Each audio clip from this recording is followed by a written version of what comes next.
पूरे देश भर के अंदर एक बहुत ही बड़ा मुद्दा बन गया है कि क्या नेहरू के संदिग्ध फैसलों की वजह से ही चीन पाकिस्तान जमीन कब्जा कर करीब आए। और पूरे देश भर में यह मुद्दा इसलिए गर्म है क्योंकि राहुल गांधी जी ने एक अजीब बयान दे दिया कि मोदी सरकार की वजह से चीन और पाकिस्तान करीब आए हैं। इसकी सच्चाई क्या है? 1947 के अंदर हुआ था कि नेहरू जी प्रधानमंत्री बन गए थे और उसके बाद का जब तक नेहरू जी रहे थे तब तक का इतिहास चर्चा में है। सबसे पहली बात तो अगर आप जानते नहीं है तो ओरिजिनल चाइना 1947 में कुछ इस प्रकार से दिखा करता था।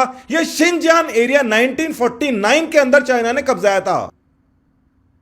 चाइना की बाउंड्री इंडिया के साथ में लगती ही नहीं थी जब नेहरू जी प्रधानमंत्री बने थे, मगर धीरे धीरे सब बातें पलटती गई। 1949 के बाद 1950 के अंदर चाइना क्या करता है कि पाकिस्तान के साथ में ट्रीटी साइन करता है। इस समय बहुत ही अजीब सी बात होती है कि पाकिस्तान ना सिर्फ चाइना की कम्युनिस्ट पार्टी को रिकॉग्नाइज करता है बल्कि उसको अपना भाई बोल देता है। ये चाइना की सक्सेस थी, साथ ही के अंदर पाकिस्तान को चाइना परस्ती में जाने की शुरुआत। अब इसके एक ही साल बाद क्या होता है कि चाइना तिब्बत के ऊपर आक्रमण करके उसको एनेक्स कर लेता है। यह बहुत ही बड़ी घटना थी जियोपॉलिटिक्स में। तो जहां पर चाइना का कोई भी बॉर्डर इंडिया के साथ में नहीं लगता था, धीरे धीरे दो बड़े देशों के ऊपर कब्जा करने के बाद चाइना का बॉर्डर इंडिया के साथ में लगने लगा। नेहरू जी उस समय यहां पे प्रधानमंत्री थे। वो चाहते तो इस पूरे के पूरे मसले को यूनाइटेड नेशन लेके जा सकते थे, मगर ऐसा हुआ नहीं। अब नेहरू जी जो थे वो चाइना के अगेंस्ट या कम्युनिस्ट के अगेंस्ट बोलना नहीं चाहते थे। तो कम्युनिस्ट चाइना जो कर रहा था उसका एक भी मुद्दा नेहरू जी यूनाइटेड नेशन में लेकर नहीं गए। 1947 में पाकिस्तान ने कश्मीर के ऊपर कब्जा किया, मगर नेहरू जी उस समय इसके लिए कुछ कर नहीं सकते थे। उस समय के जो यहां के महाराजा थे उन्होंने कहा था कि हम इंडिया के साथ में नहीं है, कश्मीर एक अलग कंट्री है। मगर बाद में उन्होंने इंडिया के साथ में विलय कर लिया था और अब इंडिया के पास कागज थे पूरे के पूरे जम्मू कश्मीर के। नेहरू जी चाहते या नेहरू जी के बाद में इंदिरा जी चाहती तो यह हिस्सा आराम से भारत के अंदर आ सकता था, मगर नेहरू जी ने उस समय एक डिसीजन लिया।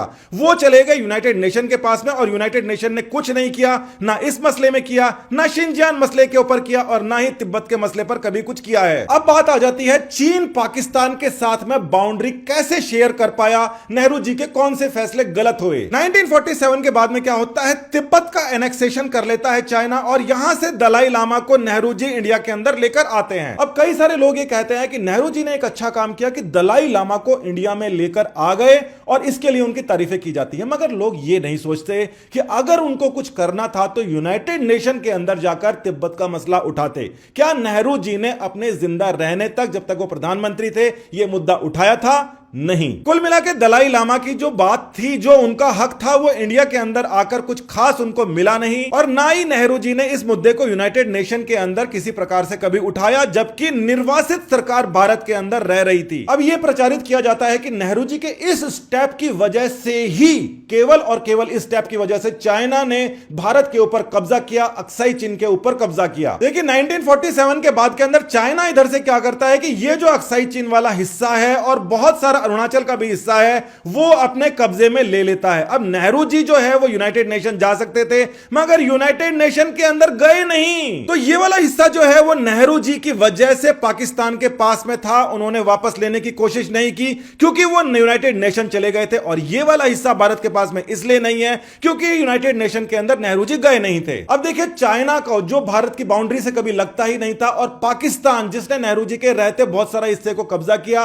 वो आपस में एक दूसरे के नजदीक आ चुके थे, मगर एक छोटी सी जगह बाकी थी। 1963 के अंदर ये जो शक्सगंफ वैली दिखाई दे रही है आपको, इस वाले हिस्से को पाकिस्तान चाइना को इल्लीगली उपहार में दे देता है। इसको आप ढंग से देखिए मैप के ऊपर और समझने की कोशिश कीजिए कि चाइना और पाकिस्तान आपस के अंदर मैप के अंदर कहां पर इस समय दिखाई देते हैं। ये जो आपको दिखाई दे रही है ये भारत की लीगल बाउंड्री है और ये जो कब्जा आपको दिखाई दे रहा है ये चाइना और पाकिस्तान का इल्लीगल कब्जा है। और आप देख सकते हैं कि इस कब्जे के थ्रू ये दोनों कंट्रीज करीब आ गए हैं। अब आप कहेंगे कि इसके लिए तो यूनाइटेड नेशन जिम्मेदार था। यूनाइटेड नेशन तब जिम्मेदार होता है जब हर एक डिस्प्यूट के लिए आप उसके ऊपर जाएं, उसके पास में आप जाएंगे नहीं तो उसकी जिम्मेदारी आप कैसे तय कर पाएंगे। अब देखिए इंदिरा गांधी जो नेहरू जी की बेटी होने की वजह से प्रधानमंत्री बनती है, वो 1971 वॉर के लिए जानी जाती हैं। बोला जाता है कि 1971 के वॉर के अंदर पाकिस्तान के उन्होंने दो टुकड़े कर दिए थे। भारत के बहुत सारे सैनिक शहीद हुए थे, बहुत सारा खर्चा लगा था और 2 टुकड़े पाकिस्तान के करें चाहे 50 टुकड़े पाकिस्तान के करें,